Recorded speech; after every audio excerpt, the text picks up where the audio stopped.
The Appropriations Subcommittee on Labor, Health, and Human Services, Education, and related agencies will come to order.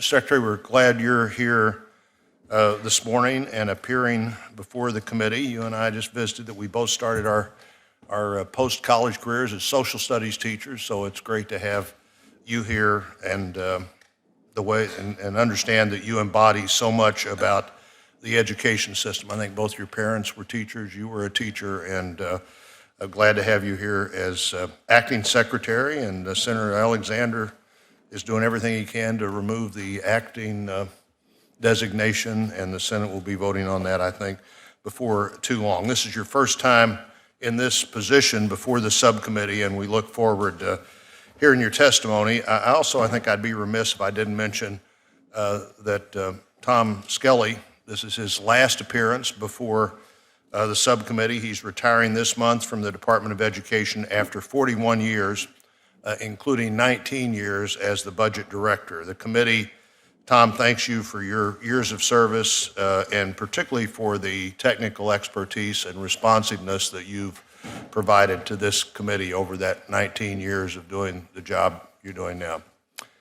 So we're glad you're here. The department, of course, funds many critical activities that help students get into college and through college and prepares a next generation of workers for the jobs and careers of the future.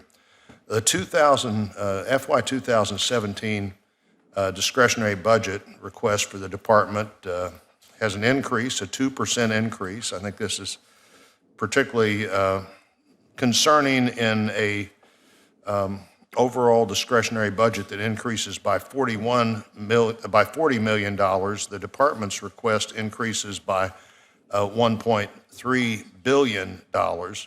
A lot of that is, I think, because there's some spending, some reducing of discretionary funding in other areas that are within the cap of this committee, like a $1 billion increase in NIH research. I don't think that will happen, but we had a chance to talk to Secretary Burwell about that the other day. Of course, we have lots of shared priorities.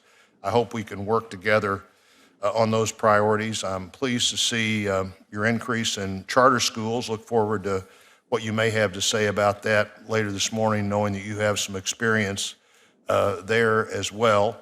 The significant funding increases for Title I and special education were maintained. And finally, a Pell Grant increase from $5,815 to $5,935. I'm sure we'll talk about Pell Grants some, including the potential for year-round Pell.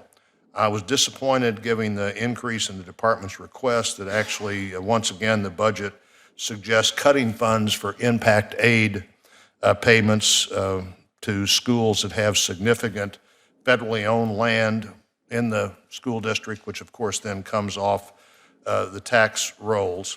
I also continue to question how the department's managing the servicing of federal student loans. Specifically, I'm concerned how the department allocates new loans to student loan servicers and appears not to take into account the metrics that the department's put together as to the success rate that some servicers have over others.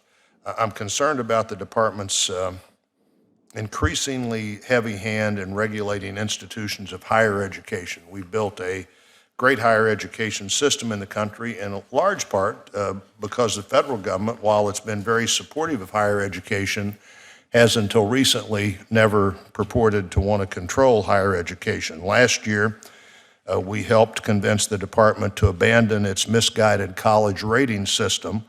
I was glad to see the department move away from that. However, the department still continues to move forward with several proposals that would exert unprecedented control over a higher education.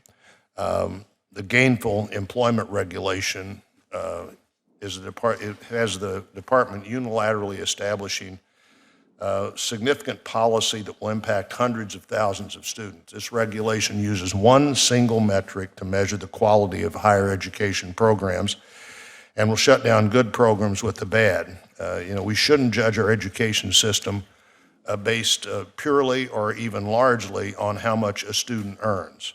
It's almost antithetical to the idea of higher education. The size of the paycheck does not reflect the quality of education or the contribution to community. Certainly, if that was the case, you and I wouldn't have initially been social studies teachers. Getting these policies right is difficult.